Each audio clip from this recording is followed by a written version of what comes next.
Hi, I'm Kelly with People Pets, and today I'm here with Caesar Milan, his son Andre, and Benson, Mr. tucked in Benson. right here. And we're here to talk about, you guys have a lot going on. Yes. A lot of wonderful dog stuff. About not pets, surprisingly. especially dogs. Why don't we start off by telling us about the show that you guys do together? The new show Yes. is called Dog Nation. It's going to air on March 3rd, Nat Geo Wild. And so what is the premise of Dog Nation? Dog Nation is a show that is all community driven. It's about, bringing awareness to people who are doing great things already, different organizations who are doing amazing work. We come with the spotlight, and of course, we also help. At the same time in the show, I do live demonstrations so people can see in real-time transformation, and people can take some tips home. And at the same time, we still do, fans visits. We go to people's homes and do what I used to do in Dog Whisper.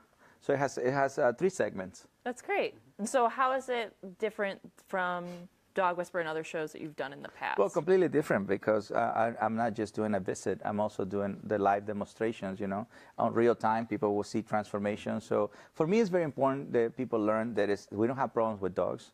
We have problems the way we try to fulfill their needs. And often we prioritize our needs, or we don't really structure our life in a way that benefits the dog. Dogs do need exercise. Dogs do need to have a job, a purpose. And of course, dogs do need affection, but they need it at a certain time. Right.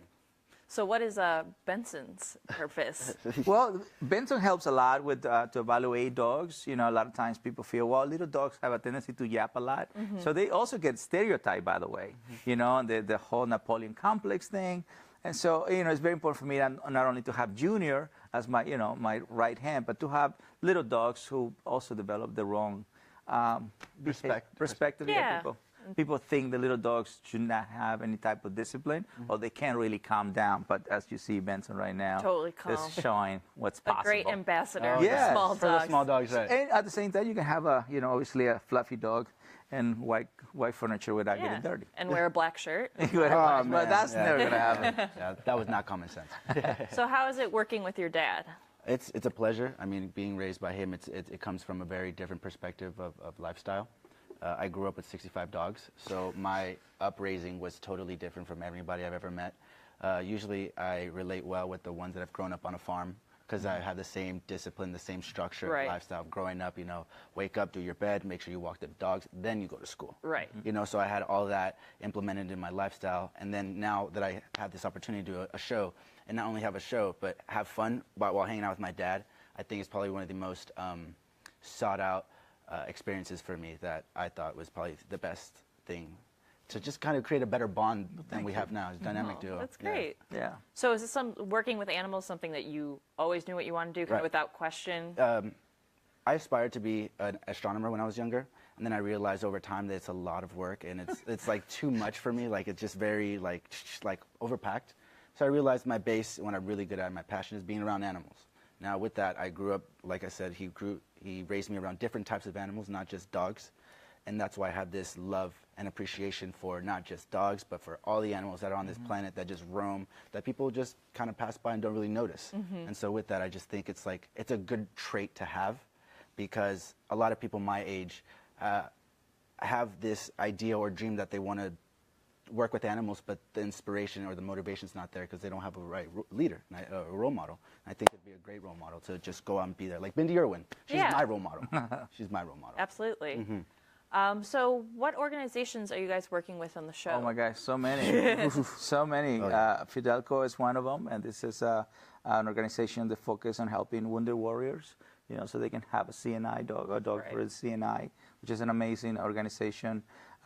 Throwaway Dogs is a lady who actually rescued dogs who are being put in shelters, and they have they're going more likely to be euthanized. So what she does is she picks them, trains them to become police officers, the Wow. canine, and then she donates them to organizations or police department who don't have the funds to purchase a dog in Europe.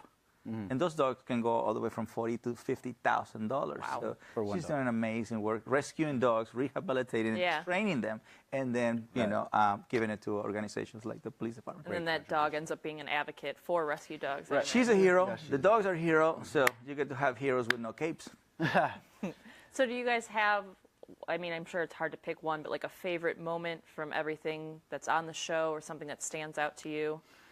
tease people with? I personally, I like to see people in action be productive and to see how they integrate an animal with their daily lifestyle. When we went to Chicago, we got to do the firehouse, and I got to put on the whole fire suit, and I got to work with the dog Gigi. And was it a Dalmatian? No, it was a pit bull. The south of Chicago. Yeah, and they. I mean, she totally fits right in. Everybody pushes her. She pushes people around. I mean, it's a good fit.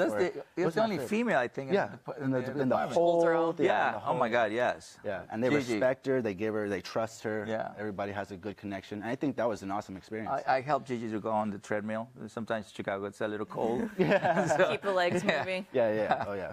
I mean, for him, I don't know. He has so many. Oh, so I really enjoy everybody who's doing something great for the community. I really appreciate all of them, and everybody has something to offer, and that's what we Dog Nation is.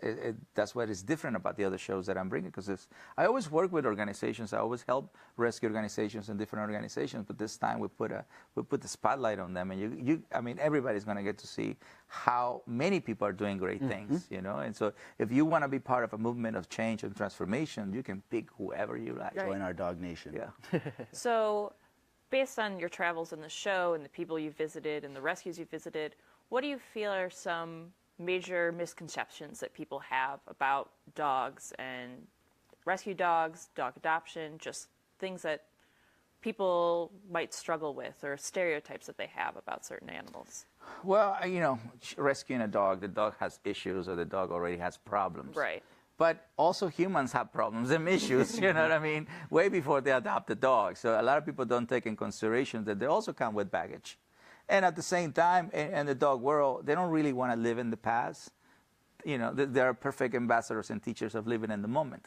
Transformation happens in the moment. Anybody that wants to recover any kind of problem, they have to start living in the moment and forget about the future.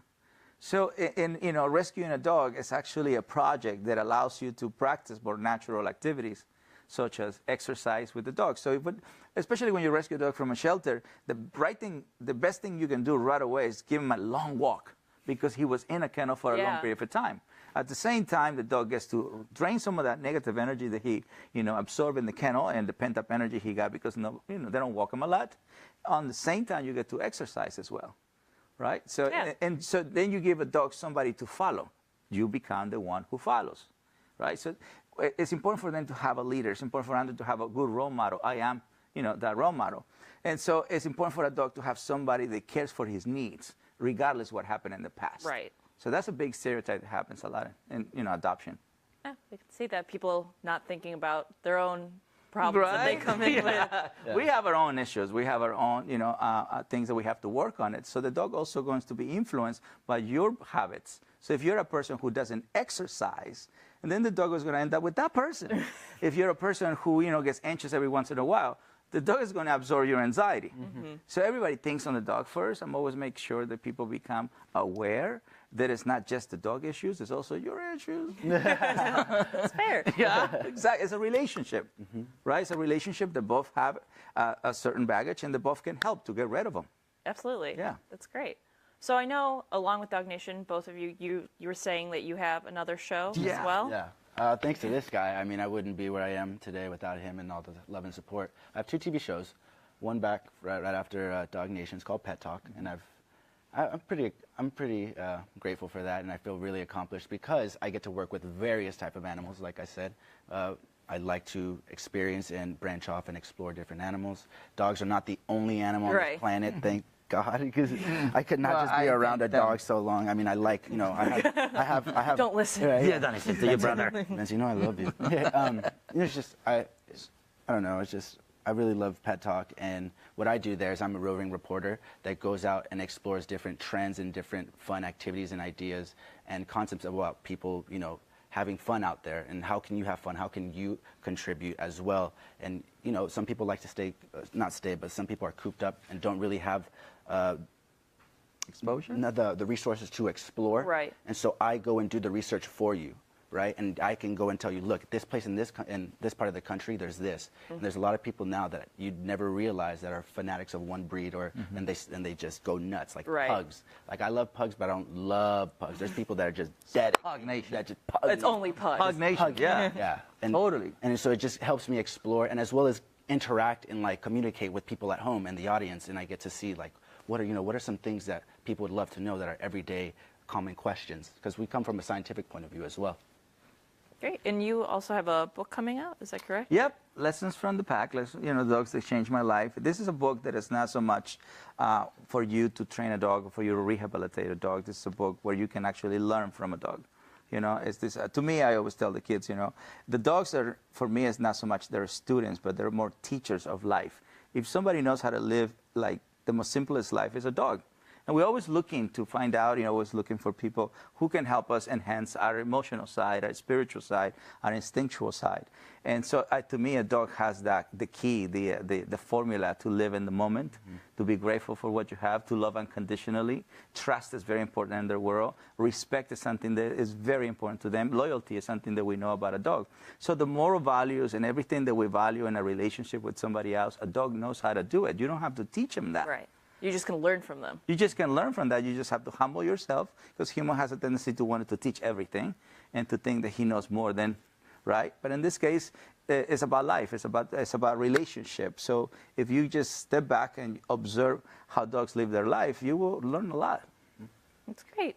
Well, I think you've given all of us a lot to think about, and I'm really looking forward to Dog Nation. For people watching, one more time, where can they watch it and see both of you? Nat Geo Wild. Nat Geo Wild. This one. And that's March 3rd? March 3rd, and then Pet Talk airs on March 2nd. Plug it in, buddy. Get it in there. Nat Geo Wild representative. Well, I want to thank both of you and Benson, And of Mr. course, Paycheck. for coming in. And yeah, guys, tune into Dog Nation. Woo! Cool. Thank you, everybody.